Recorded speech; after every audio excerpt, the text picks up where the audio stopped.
లెక్క ప్రకారం చూస్తే అట్టాంటి హంతకుడి ఆధీనంలో ఉన్న ఈ ఇంటిని అధికారికంగా స్వాధీనం చేసుకునే హక్కు నాకుండాది. అది తెలుసునా వదినా? నా అన్నయ్య హంతకుడు కాదు. అవునా అని నువ్వు చెప్తుండావా వదినా?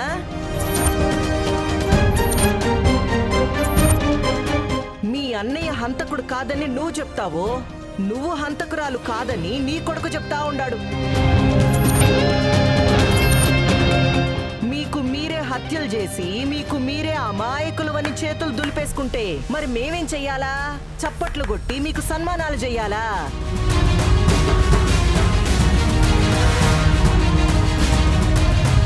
అసలు నువ్వు నీ అన్న కలిసి హత్య చేసినారని అందరికీ తెలుసు. అది నింద నిజం కాదని నిరూపిస్తానని నీ కొడుకు చెప్పి ఇప్పటికే 6 నెలలు అవుతా ఉండాలి.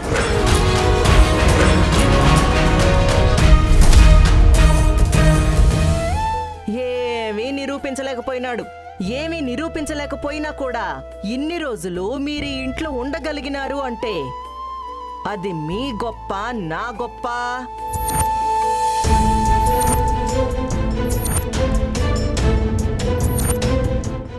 నూటికి 100% నీ గొప్ప అఖిలమ్మా. అయినా ఇలాంటి వాడికి ఇలాంటి విషయాలు ఇంటి ముందు నుంచోబెట్టి నీట్గా చెప్తే అర్థం కాదమ్మా. ఘాటుగా పంచాయతీలో అందరి ముందు నిలబడి చెప్తేనే అర్థమవుతుంది.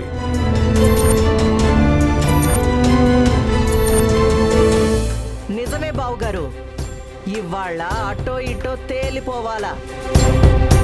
పంచాయతీని ఏర్పాటు చేయండి.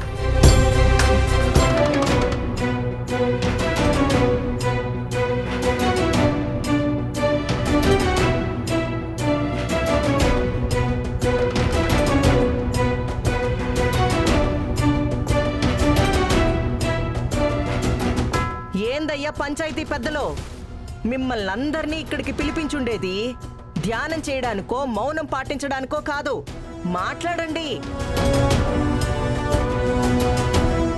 మాట్లాడండి పెద్ద మనుషులు.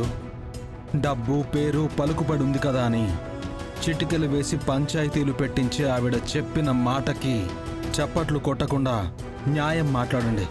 న్యాయం తరపున మాట్లాడండి.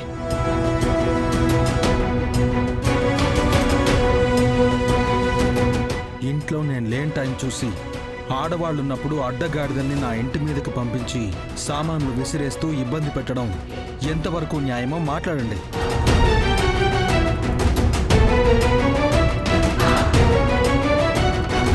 అఖిలమ్మా, వీడు టాపిక్ డైవర్ట్ చేయడానికి చూస్తున్నాడు. బావుగారు, ఆడెన్ని డైవర్టులు చేసినా డ్రైవింగులు చేసినా స్టీరింగ్ ఉండేది నా చేతిలోనే. మీరేం భయపడమాకండి. చూడు వెంకటేష్ నాయుడు గారు, 6 ఏళ్ల క్రింద ఇదే స్థలంలో పంచాయతీ జరిగింది. మీకు గుర్తుందా? ఉంది. అప్పుడు ఆ రోజున మీరేమని చెప్పారు?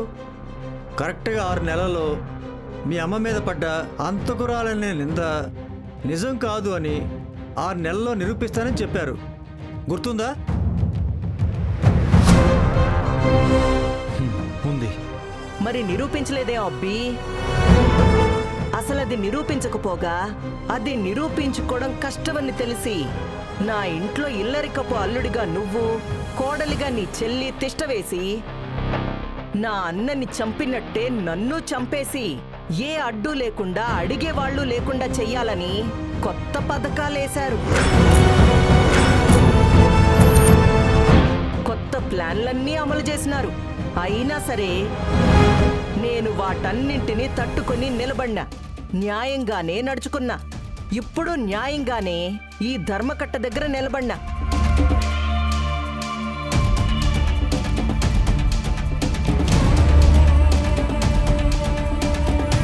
అఖిల, వాళ్ల పైన ఇప్పటి వరకు వేసిన నిందలు చాలు. ఇంకా కొత్తగా హత్యా ప్రయత్నాలు, హత్యా నేరాలు ఎందుకు వేస్తున్నావు? అయినా ఎన్ని రోజులు ఇలా వాళ్ళని పంచాయతీకి లాగుతూనే ఉంటావు? ఇది మన కుటుంబ విషయం. 4 గోడల మధ్య నలుగురం కూర్చుని మాట్లాడుకుందాం. ఈ పంచాయతీలేమి వద్దఖిల. పదండి పోదాం. నాయనా నువ్వాగు.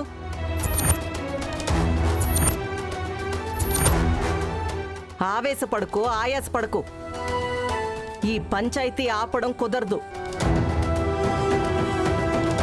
ఆ హంతకులతో, మోసగాళ్లతో, కూనికోర్లతో 4 గోడల మధ్య నిలబడి మాట్లాడడం అస్సలు కుదరదు.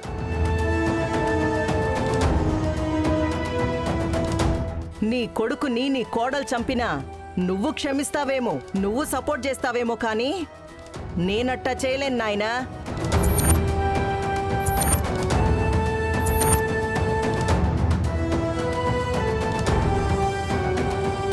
నా కొడుకు బతుకుని మోసగత్తైన ఈ అబ్బి చెల్లి చేతిలో, నా కూతురి ప్రాణాన్ని నన్నే చంపడానికి చూసిన ఈ అబ్బి చేతిలో పెట్టలేను.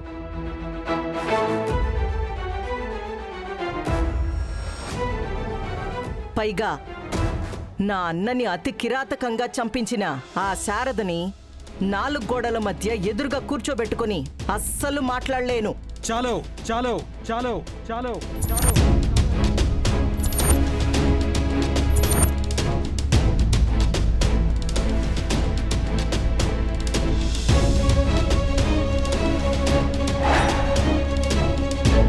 ఇంకా చాలత్తా. నన్నన్నావు, నా చెల్లినన్నావు, కానీ మా అమ్మని హంతకురాలు, కూనికోరు అని ఇంకొకసారంటే మాత్రం ఏం చేస్తావు అబ్బి? అంటే ఏం చేస్తావు? నన్ను చంపేస్తావా?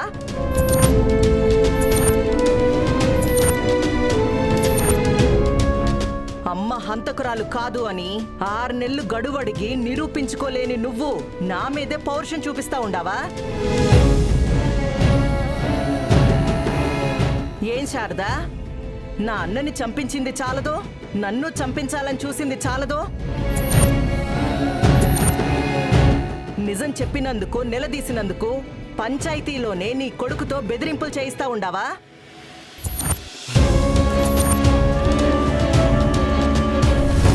ఎందుకు ఇలా మాటలతో నరక యాతనకు గురి చేస్తున్నావు అఖిల? ఎన్నిసార్లు చెప్పాలి నీకు? ఎలా చెప్పాలి నీకు? నా భర్తను నేను చంపుకుంటానా? నా పసుపు కుంకాల్ని నేనే తుడుపుకుంటానా? నా దేవుణ్ణి నేనే దూరం చేసుకుంటానా?